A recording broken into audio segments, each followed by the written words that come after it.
Welcome, ladies and gentlemen. I am here with my special guest. I am Groot. See, he's special. That's why I'm wearing his shirt today. See, he's really cool. So, Groot, tell me, are you excited for today's episode? I am Groot. All right, so let's begin another episode of ATBWAQ. ATBWAQ.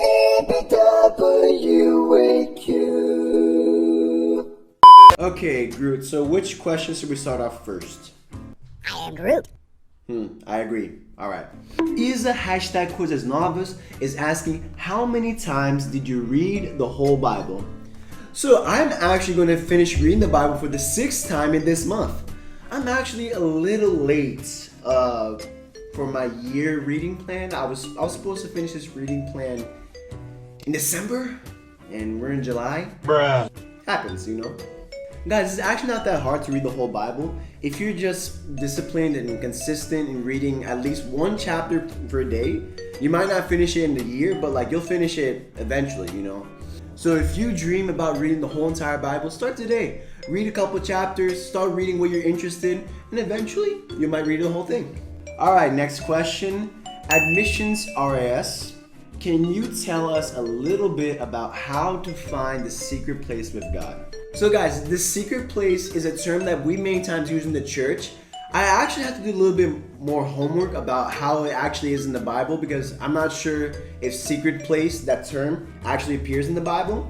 But I do know that Jesus did talk about this in Matthew 6, when he talks about when you go to pray, you close the door behind you and you pray to your Father who is in secret. And so one of the things that I actually have been praying about, and God spoke this to me, is that the secret place is when you close the door to the world, in the sense that you close every contact from anything that's distracting, anything that might lose your focus on Jesus, and you open your heart to Him. In Revelations 3, I think it's about 23, 25-ish verse, I don't know. It says that when you open, is that what it says? Bruh. I suck at citing verses. I know where it is, like, aha, Revelations 3:20. You see, I was close. Pretty close. All right. Behold, I stand at the door and knock. If any man hear my voice and open the door, I will come into him and will supper. This version is really weird. Why am I here? Let's go Amplified version. Guys, the Amplified Bible is a really good Bible. Going back to the first question, guys, I've read a couple of versions of the Bible actually. I read it in Portuguese, I read some in English, and I read some versions in English. Like, I'm finishing now the Amplified version of the Bible, which is really have been a blast. Like, dude, the Amplified version is a really good version for you to study and learn the Bible. It's a lot longer. That's why it's taking me so long.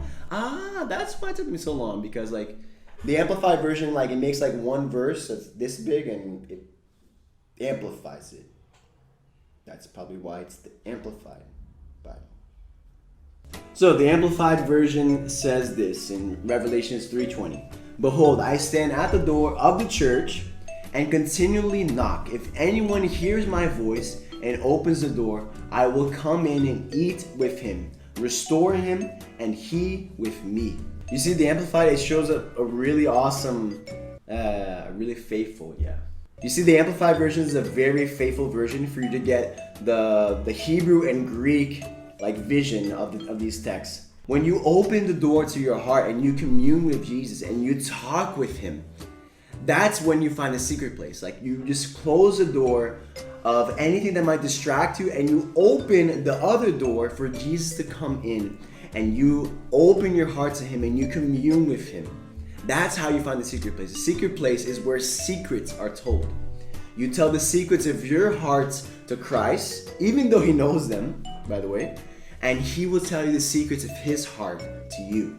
And so the way that you find this place is by practicing. You will never find the secret place if you don't try to get into it. It's to remove yourself from any distraction, and you come into His presence knowing that your Father in secret will hear everything you say to Him. And it's a daily habit. The more you do it, the more you'll get into it. Any advice on being a Christian as a teenager? Ooh. Okay, so I think two things come into my head when I think about this. And it just really has a lot more to do with the teenager development You know, I do give Bible classes to kids, but I do have a lot of contact with a lot of teenagers, you know. I am 22, so I don't think I'm that far from teenagers, even though I do think I have like a childlike mind. So the two things that come into my head is, first is identity. You have a clear, strong sense of who you are, and also friendships. When you are a teenager, you start to explore the world in a different way. You start to explore the world through the eyes of friends and high school, middle school, you know, like you start seeing a lot of more new experiences, and you're more conscious to making different kinds of decisions rather than a kid. But the danger in that is that in teenager, like hormones and emotions are all fired up. And so that's why many times teenagers, they don't make the right decisions, because many times their emotions influence them in a very poorly way. So that's why if you know who you are in Jesus, through his word and through his presence, you will know what decision you should make as a teenager or not. And when you know who you are, you will know what is right for you to choose or not.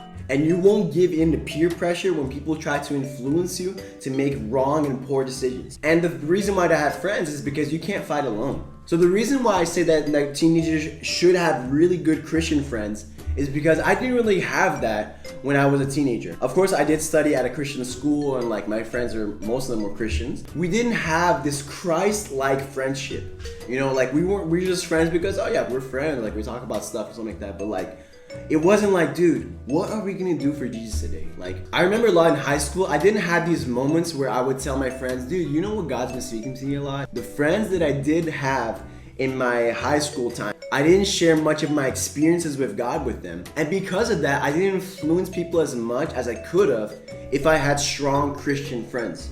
Like when I was 16, I did preach at the chapel of my school, but like it was only those moments, you know, that I could say that I was like a strong Christian, you know, like when I had the opportunity to speak about Jesus and do that. But when class was in and like things were normal, I wasn't that strong of a Christian. I wasn't that strong of a Christian because I was many times alone. So that's my advice for you. So if you want to be a really good Christian teenager, know who you are in Jesus.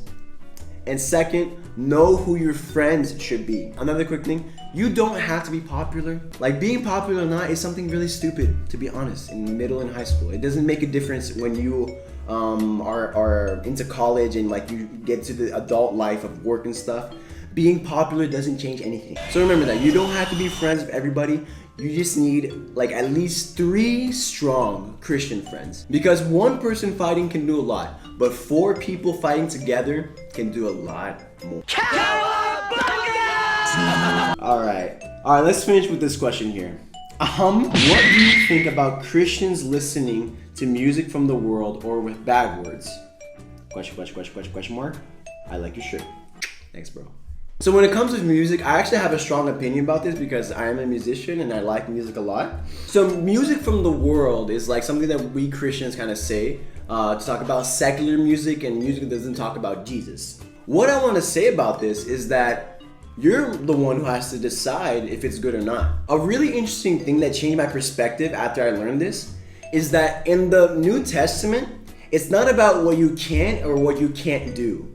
Like, it's not about a law that you need to follow step by step and like that's it. You're like, no, okay, I can't listen to this music, I can't go there, I can't be friends with this person, right, Groot? I am Groot. It has nothing to do with about that.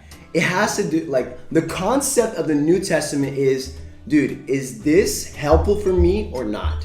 Like, is this good for my spirit? Is this good for my spiritual relationship with Jesus or not? Or you can say, does this bring me closer to Jesus or not? That is a question that you should probably ask. Many times when music has bad words, you might not notice, but it influences you in a really subtle way that you don't even see. And obviously, if you hear like music with bad words, you might end up actually saying bad words yourself also. The key thing here you need to notice if like a song is good for you or not is the words. Like, it's like, what is the message that this songwriter is talking about?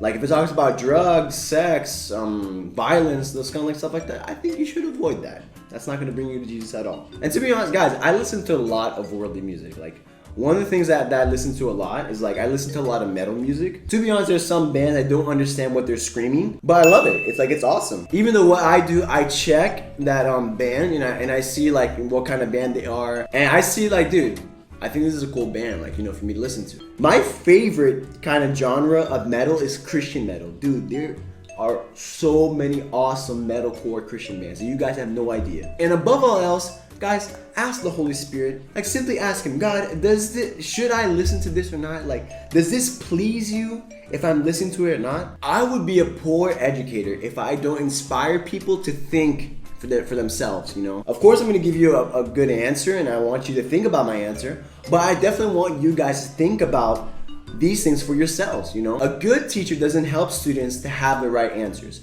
A good teacher will help students to ask the right questions. If I cram into your head true systems and like programs so that you can just like robotically apply to your life, and I don't help you to critically think about the world and like have a new kind of perspective and think things for yourself, I'm a bad teacher. So I hope that was helpful. Nice. Okay guys, that's it for this episode.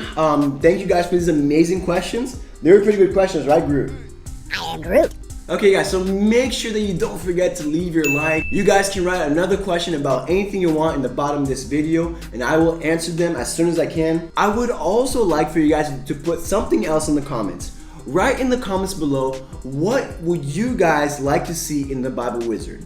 Ideas are not bad, they're really good. So if you guys can give us new ideas about like new segments that we can start in the Bible Wizard, new topics that you guys want us to talk about, write it here below. Let us know your ideas so that we can try and implement them into our program, into our series, because we want to know what you guys want to know. All right, guys. Thank you guys again. This has been a wonderful moment, and make sure that you hit subscribe. And I will see you guys in the next episode of ATBWAQ. Peace out, guys.